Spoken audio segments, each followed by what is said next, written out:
My dad, Pawpaw, he would say, there is nothing wrong with that boy. He's just a boy, you know. But I would catch myself saying all the time, you know, Luke's just different. Luke's just different. The audiologist was as nice as she could be.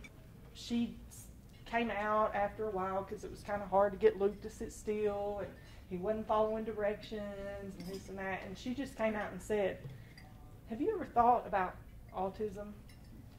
And I actually was offended. And I kind of wanted to bow up on her, kind of like you do, you know. You can call your brother and sister names, but you better not call my kids names. So, but I didn't. I just was like, well, no, you know, he's my perfect little boy, you know. I just didn't want to admit it, you know. Well, then on the way home, I actually cried more that day than the day I got my diagnosis. I just was like, there's no way he can have autism. So, well, after a few months, we finally had our appointment in March of 2009. And I showed up there that day, and it took till about 1:30 that day, and it was just Luke and I. We did our testing, and they sent us to lunch. And when we came back, I walked into a room full of, or a psychologist, a doctor, and honestly, I can't remember everyone that was there that day, but the people who had tested us were all in there, and they said it. They said, Luke has autism. And immediately, my mind went numb and exploded at the same time. And I remember I said I had a bad memory, but March 19th, we left the clinic with a thick packet of information. I was told that Luke must be enrolled in a special school where he can get 40 hours a week of intense therapy. And I was just taking it all in. If I could have changed one thing about that day, I wish I would have been a little bit more prepared, because as I'm a nurse, and as a nurse, I did not know that they were going to give me the diagnosis that day. I thought when you go in for testing, it takes 2 or 3 weeks to get the testing. So I was all alone, and I wish from the clinic standpoint that they would have let me know that a little bit, because it was kind of bad to be alone. But I called my husband, I drove home, and I was holding back the tears because I didn't, even though Luke probably didn't understand, I didn't want him to know that I was crying.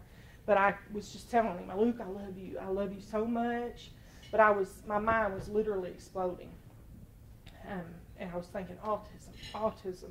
Why me? Why him? Special school, special needs. Will Luke ever get married? Will he ever have friends? Is he going to live with me forever? What does this mean, autism? What caused this? And did I do something? Did I cause this? Is he going to get made fun of? And I have to fix him. I have to help him. But Luke is still Luke.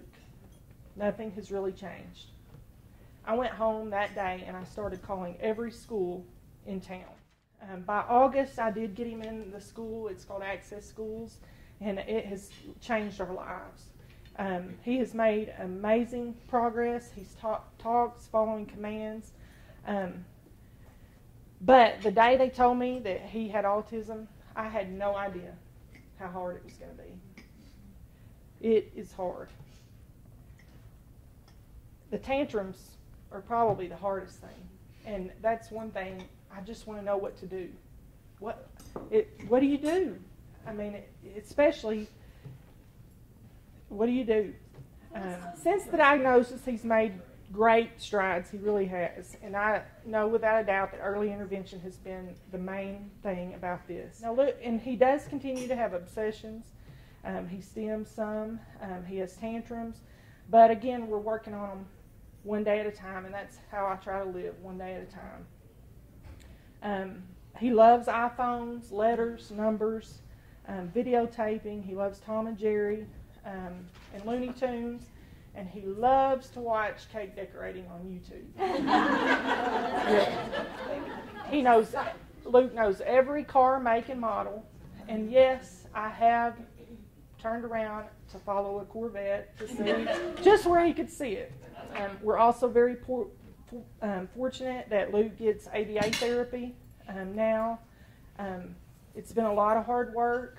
I think that I have been involved in a lot of the networks in Arkansas, and that has helped me figure out what to do and what not to do and things like that. It's been trial and error. He's on medications now, which was a difficult decision to make, but they have changed his quality of life for the better, so it's worth it. With ABA, his school, his team, and all those, Arkansas Children's Hospital and the Dennis Developmental Center and our family working together, we're going to make his life as fulfilling as we can. I don't really understand myself why I'm a part of all this, because as you can see, I've got 5 kids and triplets and all this, but it's just in me, and I want to be a part of making other people's lives better. I do know that by being a part of all this, it has helped me with Luke.